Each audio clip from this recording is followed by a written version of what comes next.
Hello, welcome to Southend TV. I am here with Jonah Ripley. Hello, how are you doing? I'm fine, thank you for joining us. No problem, that's not a problem at all. Right, now, some of you might recognise Jonah from the TV show The Intern back in 2013. Yes, hopefully people remember. I don't think they do, but it was shown quite late at night anyway. But yeah, that was a brilliant show. That was. Yeah. I was flown out to Morocco. We shot a Nissan car advert for Duke, which was absolutely insane. I had to come up with a poster campaign for the LGBT charity called Stonewall, and I had to, my idea was actually chosen for the advert. There was 3 of us.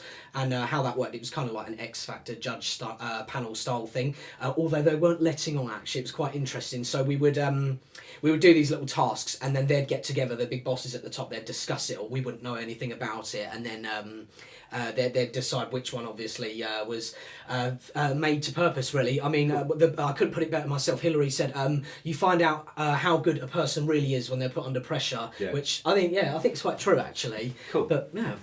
And also, reading from Twitter, you don't just do stuff in front of the camera, you do stuff behind the camera as well, don't you? I do, yeah. I've been working at the BBC. I did that quite a few years ago. I did 4 years there, and that was all voluntary experience, and that was at Television Centre. Sadly, now they've sort of demolished parts of it. Very sad. But then I moved on to Channel 4, and that was really, The Intern was really my break for that there, because then I got introduced into Channel 4 inside the building there. And since then I've been working on programmes like French Collection, I've been working on Four Rooms, which is an antique-based programme. I do like my old stuff and tech, which obviously, as you can see. But yeah, I mean, that's sort of really it there, really, when I did that. And then I moved on to things like ITV and things like that. I've done sort of minor things like on Take Me Out and things like that. So it's kind of cool to bounce between all 3 sort of different providers. And obviously now this one here as well, based in Southend, which is nice. So yeah, absolutely. What is it you're up to at the moment?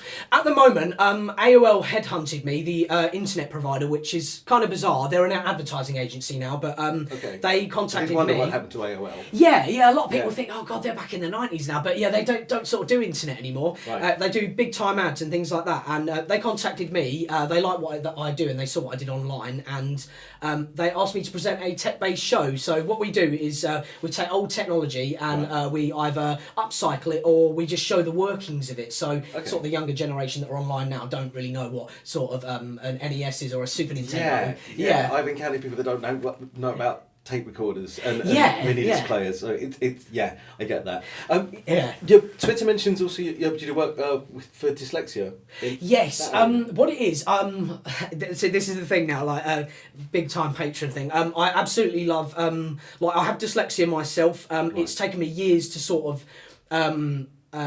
accept it, if you like. A lot of people, when you approach them about it, some of my friends, it's really bizarre. Like, you might think, oh, who on earth would think that? Some people think you can get over it. It's like almost like kind of like you can take either a prescription or something like that, and it's gone. It's a processing disorder in my brain, and how I like to describe it to technology is there's not enough RAM in the computer, so it's not time to catch up with it. So exactly, and it's definitely not like sort of a reading and writing disorder. It's not just that. It's much more. So I think it's misunderstood a lot, and I think it should be talked about a lot more in schools and things like that, and it should be dealt with correctly rather than singling you out in the class. When I was at school, I was sort of singled out, and we were sort of you were sort of sniffed out by obviously all the kids, and thought, oh, it's kind of different and all that. So I know obviously it wasn't that long ago when I was at school, but it's still not really understood now, really. There's a lot more they could do, and when I was at school, they didn't want to diagnose me. That was the problem. They one of my schools, I'm not going to say that, they said I couldn't take my GCSEs. They didn't want to do it because I was sort of set up to fail, really, which was